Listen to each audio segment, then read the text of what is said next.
Il reste 45 secondes. Bien, rapidement, le projet de loi 82 prévoit de désigner des événements. Comment vous voyez ça? Est-ce que ça pourrait rapporter à la Ville de Montréal, par exemple, de désigner Expo 67 ou les Jeux olympiques de 1976 comme événement marquant du patrimoine? Bien, on souscrit à 100%, surtout pour Expo 67.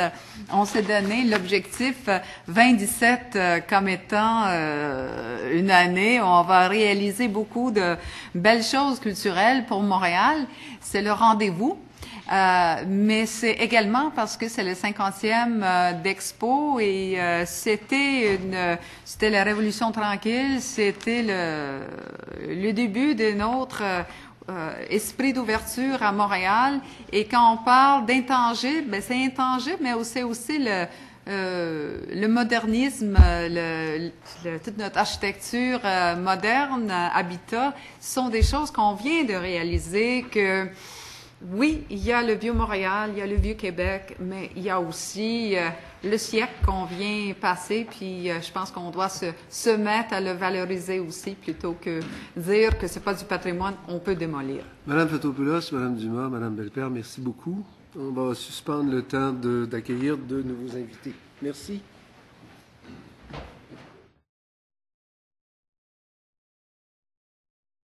Monsieur le député de Saint-Jean, vous avez encore quelques minutes pour participer à cette conversation nationale. Merci beaucoup, Monsieur le Président.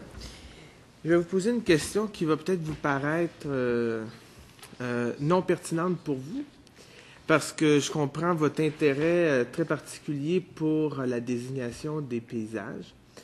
Mais j'aimerais avoir votre réponse pour un peu, en même temps,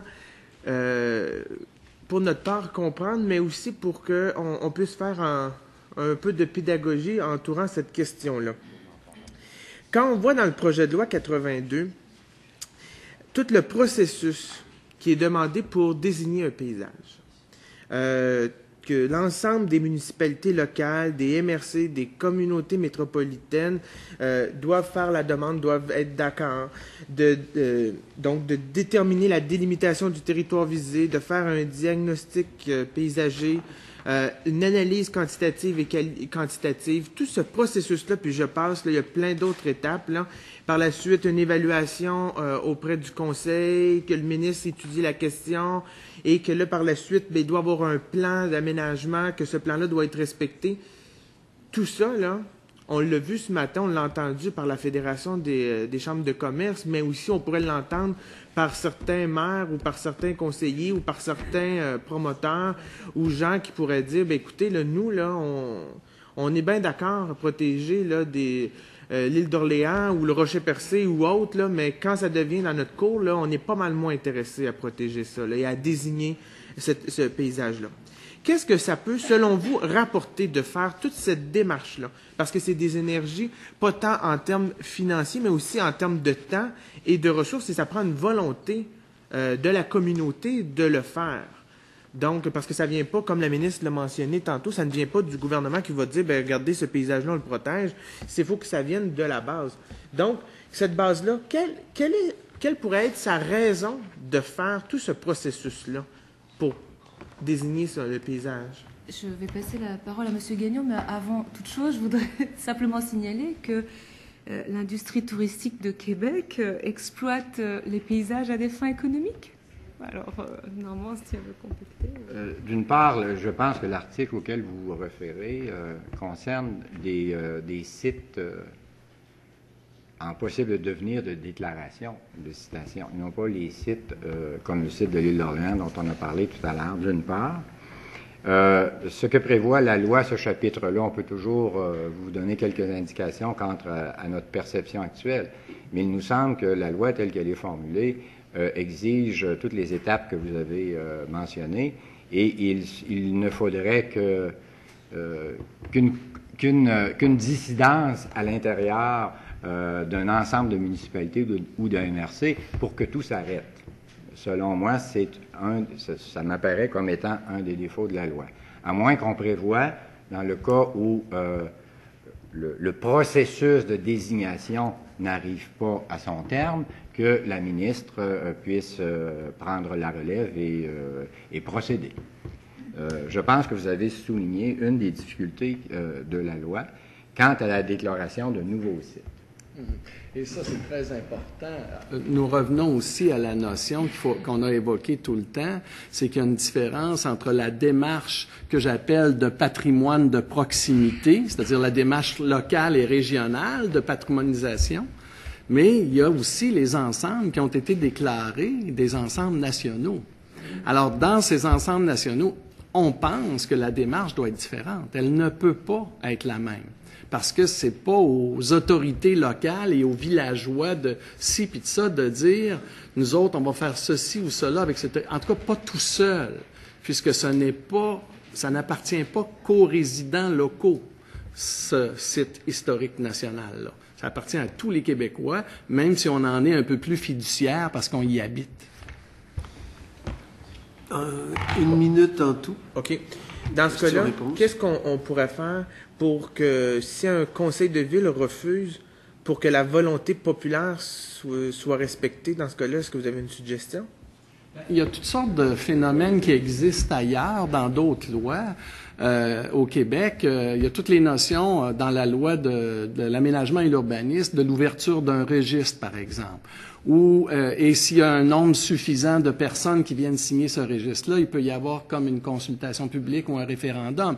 Alors peut-être qu'il y a des mécanismes que la ministre pourrait mettre en place dans le cas où il y a 90% des gens qui sont d'accord, mais il y a un des 5 villages qui veut rien savoir. Mais il y a peut-être des mécanismes qui permettraient, après une forme de majorité très, très massive, que les citoyens puissent avoir des mécanismes pour favoriser l'éclosion de ce projet-là. Mais c'est sûr, il faut que ce soit une situation où les autorités locales et régionales sont presque unanimes, sauf quelques exceptions, parce que Normand a raison, il suffit d'un, puis tout le château de cartes tombe complètement.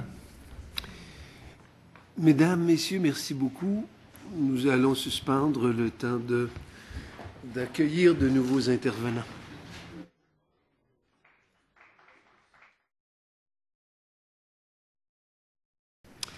Monsieur le député de Saint-Jean. Merci beaucoup, Monsieur le Président.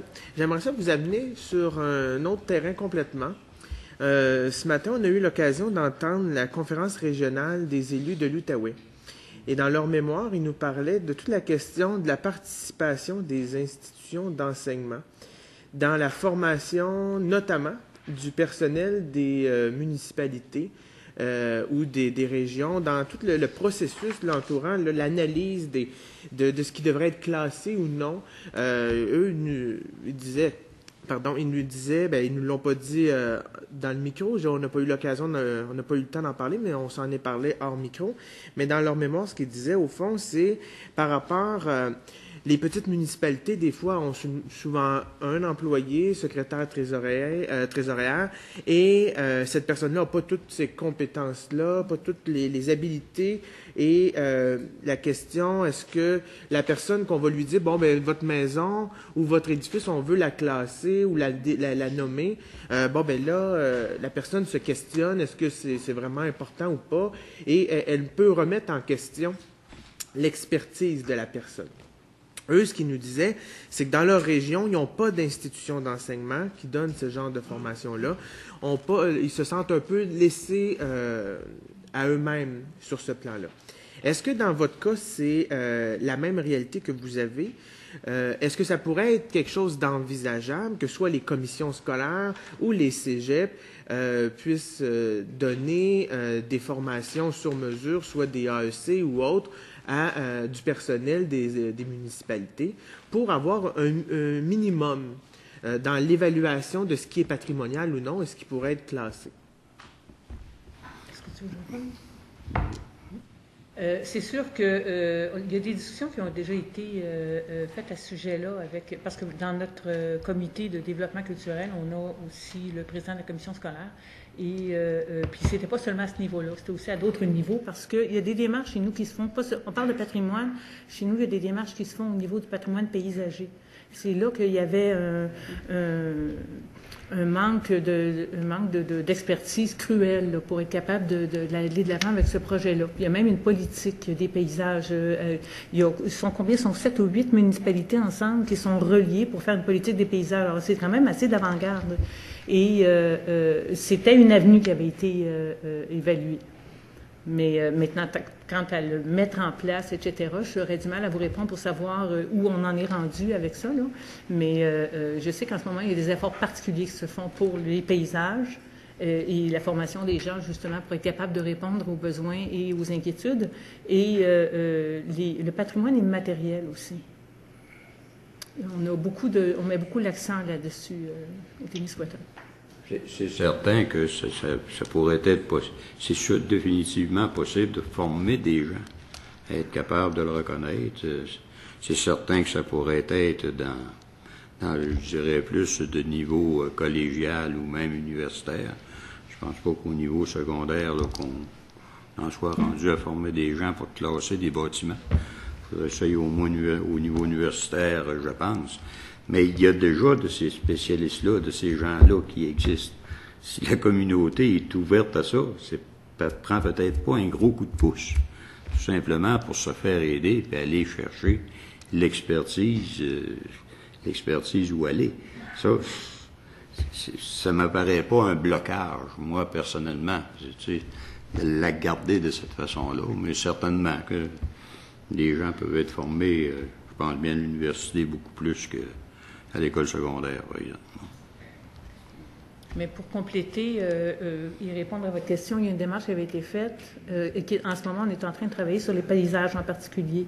Et en effet, ce besoin-là a été soulevé, mais plutôt au niveau de vulgarisation.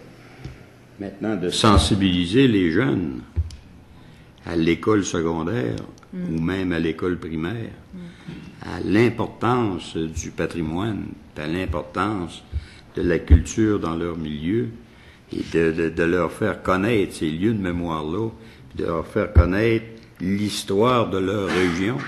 Ça, par exemple, ça devrait se passer dans les écoles en tant que telles. Je vous dirais que ça se fait, peut-être pas assez haute échelle, je vous dirais que ça se fait. Mais ce bout-là est extrêmement important.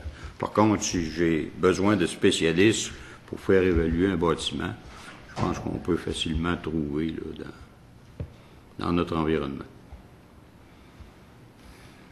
Merci. Oui, Madame la députée de Schlager-Maisonneuve.